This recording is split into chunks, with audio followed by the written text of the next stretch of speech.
les jeunes.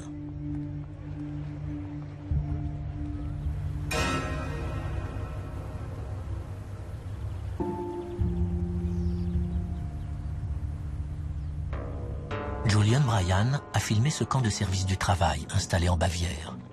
Ces images en disent long sur l'endoctrinement des adolescents. Les plus jeunes sont entièrement dévoués au nouveau régime. Âgés aujourd'hui de 18 à 22 ans, ils étaient encore des enfants quand Hitler est arrivé au pouvoir. Depuis, ils ont été hypnotisés, pour ainsi dire, par 5 années de propagande diffusée par la presse, le cinéma et la radio. Il existe aussi un mouvement populaire souterrain qu'il est bien entendu interdit de filmer. Mais il serait idiot de supposer qu'une révolution va éclater du jour au lendemain. Beaucoup d'entre nous ont oublié que 5 millions d'Allemands ont voté pour le Parti communiste au cours d'élections démocratiques.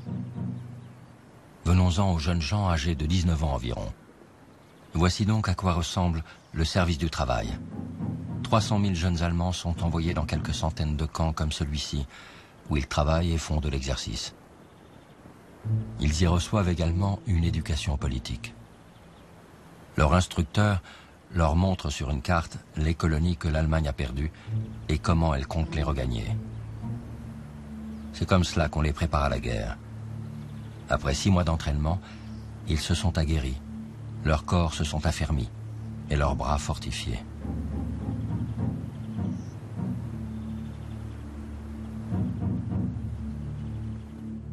Le reporter américain William Shirer, qui travaille pour la radio, a couvert l'Allemagne pendant 3 ans.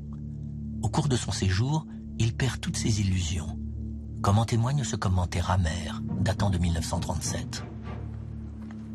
Malgré notre travail de reporter, je pense que l'on ne sait pas grand-chose au sujet du Troisième Reich. Que représente-t-il? Que manigance-t-il? Quels sont ses objectifs, en Allemagne et à l'étranger? L'Allemagne est plus forte que ne le pensent ses adversaires. Certes, elle est pauvre en matières premières et son agriculture est peu développée, mais elle compense ses manques par un esprit agressif, une économie planifiée et impitoyable, une concentration de ses efforts et la mise en place d'une puissante machine militaire. Il n'est pas simple de décrire la dynamique de ce mouvement, les motivations cachées des Allemands, les objectifs sans scrupules qu'Hitler s'est fixés, ou bien la façon révolutionnaire de mobiliser le pays pour la guerre totale.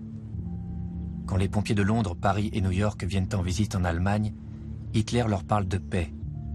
Après tout, n'était-il pas lui-même dans les tranchées pendant la guerre de 14? La guerre, il sait ce que c'est.